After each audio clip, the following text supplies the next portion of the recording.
Mengapa setiap penampilan pemimpin Indonesia jajarannya tidak ada di samping beliau? Demikian pertanyaan dari seorang pengamat intelijen pertahanan dari negeri jiran kepada saya via WA. Trump setiap saat ada wakil presiden di belakangnya dan beberapa pejabat di sekelilingnya di masa COVID ini. Begitu juga Xi Jinping pemimpin Cina. Jangan tanya kalau Kim Jong-unnya Korea lebih parah lagi, lebih lengkap lagi. Itu hanya signal bahwa pemimpin bekerja dengan timnya. Apakah takut tertular? Berapalah harga proteksi buat seorang pejabat negara tertinggi dan kabinetnya? Tak seberapa. Rakyat harus diperlihatkan yang kerja banyak dan kompak. Bukan hanya 4L yang bekerja. Dan hal ini sungguh penting jika mengerti cara bernegara. Hal ini untuk membuat rakyat melihat simbol. Rakyat itu yang dilihat simbol. Perlihatkan kalau kalian itu bekerja, wahai menteri kabinet, wahai Pak Wakil Presiden. Beradalah di sekeliling pemimpin kalian. Sterilkan kondisi kalian. Lalu bagaimana cara menyelesaikan masalah pandemik ini? Yang saya lihat sampai sekarang tidak ada strategi perang nasionalnya. Yang ada hanya membangun narasi nasional. Ini versi saya loh ya. Kalau saya pegang mandat, maka apa yang akan saya lakukan? Ada baiknya kita melakukan percepatan tes PCR corona ini dan mulainya dari mana? Dari desa. Gunakan kekuatan Babinsa. Dan jika daerah tersebut hijau, kasih gelang hijau di tangan mereka dan lokalisir daerah tersebut. Begitu hijau, di sana mereka mengerjakan apa saja seperti keseharian. Jaga perbatasan dengan tim aparat. Semakin luas tersisir daerah hijau, maka hanya dari pendatanglah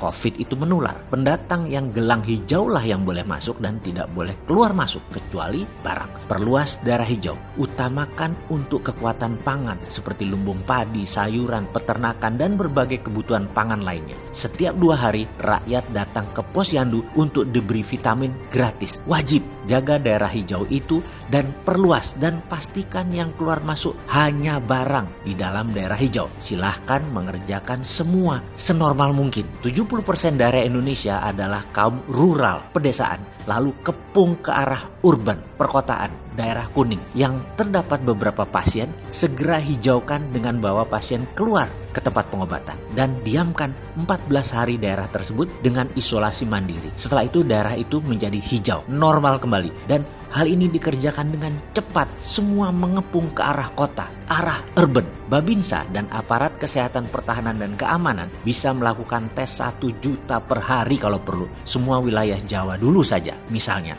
Lalu petakan daerah hijau normal, daerah kuning isolasi 2 minggu, daerah merah lockdown sebulan. Semua ditanggung negara kebutuhan dasar 9 bahan pokoknya. Kalau ada kurang, WA saja. Nomor Babinsa setempat akan dikirim. Kalau ada yang sakit, hubungi Babinsa, akan dijemput dan tenaga medis datang. Sekedar pembanding strategi ini, desa mengepung kota ini dipakai oleh pemerintah Cina kemarin dengan menggunakan hal yang sama. Hanya mereka menggunakan hal yang lebih canggih. Database dari handphone masing-masing penduduk. Di Wuhan misalnya, ketika bulan Januari, semua orang harus mendownload 1 apps di ponsel mereka. Nama apps-nya kalau dibaca Jian Kang Bao, artinya sehat itu harta karun. Dengan mendownload apps tersebut, semua orang terhubung dengan pusat kesehatan nasional. Sejak itu, di layar ponsel penduduk muncul status kesehatan masing-masing, hijau, kuning, atau merah. Ponsel telah berfungsi pula sebagai kartu kesehatan. Kalau layar ponsel mereka hijau, berarti mereka diberi izin untuk bergerak di zona hijau. Kalau layar ponselnya kuning, mereka tidak boleh kemana-mana, apalagi warnanya merah. Dari mana asal status kesehatan ini? Siapa yang memberi status hijau, kuning, atau merah? Semua berasal dari big data. Kita sekarang buat versi kita. Tak perlu handphone buat semua orang. Kemahalan, kasih gelang karet. Karena ada Babinsa yang mendata,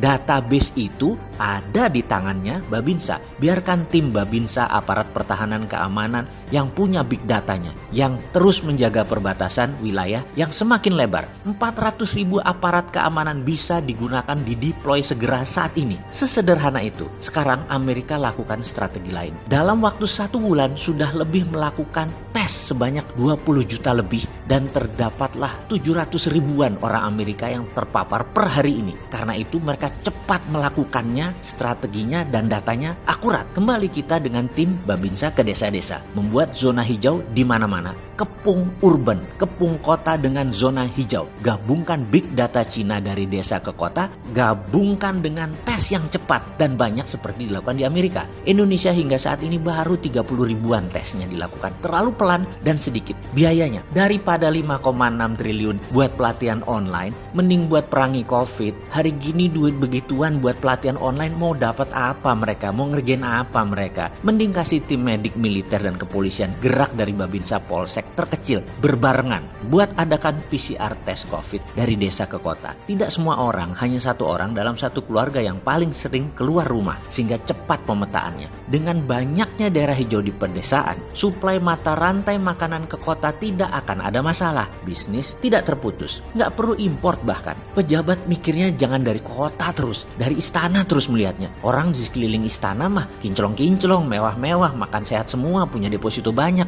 Kami rakyat UKM dan pinggiran yang menyuplai makanan ke kota di desa-desa, masa kami stay at home? Ya nggak pas lah kebijakan seperti itu. Kami yang di daerah hijau jangan disamain dengan kota yang sudah merah. Jangan semua orang disuruh stay at home. Makan apa kami? Kembali ke strategi desa mengepung kota. Kita jelaskan, pakai kaki organik Babinsa, Polsek, dan jaringan keamanan terkecil lainnya. Lakukan zoning hijau sebanyak-banyaknya dan tes COVID dalam 1 bulan ke depan. Saya yakin 80% wilayah Indonesia masih hijau. Di wilayah hijau kerja normal semua. Jaga perbatasan dengan ketat, pakai big data di tangan masing-masing personel keamanan daerah tersebut. Tidak ada crossing man, yang ada hanya crossing barang. Jadi itulah strategi yang akan Sontoloyo pakai kalau dikasih mandat. Ya nggak mungkin dikasih kan ya. Ya tiru aja kalau gitu, nggak usah malu-malu.